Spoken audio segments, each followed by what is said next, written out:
ஜூட்டோபியா 2 செம்ம ஒரு கமர்ஷியலான ஒரு அனிமேட்டட் படமாக இருந்துச்சு. ஒரு டிப்பிக்கல் இந்தியன் கமர்ஷியல் மூவி பார்க்குற ஒரு ஃபீல் கண்டிப்பாக இந்த படம் கொடுத்துச்சு அப்படின்னு தான் சொல்லணும். ஒரு அழகான படம், கண்டிப்பாக போய் தேட்டரில் 3Dயில் அழகாக பார்த்து என்ஜாய் பண்ணிட்டு வாங்க. ஸோ இதில் சூப்பரான ஒரு விஷயம் நான் சொல்லணும்னு நினைக்கிறதுனா, படத்தோட கிளைமேக்ஸில் அந்த ஃபாக்ஸும் அந்த பன்னியும் 2 பேரும் ஒரு விஷயம் பேசிப்பாங்க.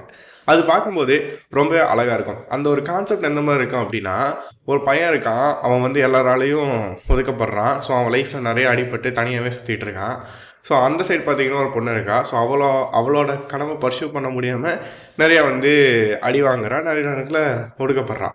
ஸோ இவங்க 2 பேரும் தே சப்போர்ட் ஈச் அதர் அப்படிங்கிற மாதிரி இருக்கும்போது, லைஃப்பில் ஒரு பாயிண்டில் வந்துட்டு அவங்க 2 பேரும் மாறி மாறி அவங்க லைஃப்பில் எவ்வளோ முக்கியம் அப்படிங்கிற விஷயத்த பேசியிருப்பாங்க.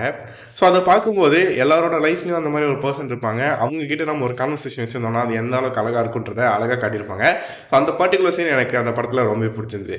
ஸோ நீங்கள் ஜூட்டோபியா பார்த்துருக்கீங்களா? அண்ட் பார்ட் 2 பார்க்க போகிறீங்களா? ஸோ உங்களோட கருத்துக்களை கமெண்ட் செக்ஷனில் மென்ஷன் பண்ணுங்கள்.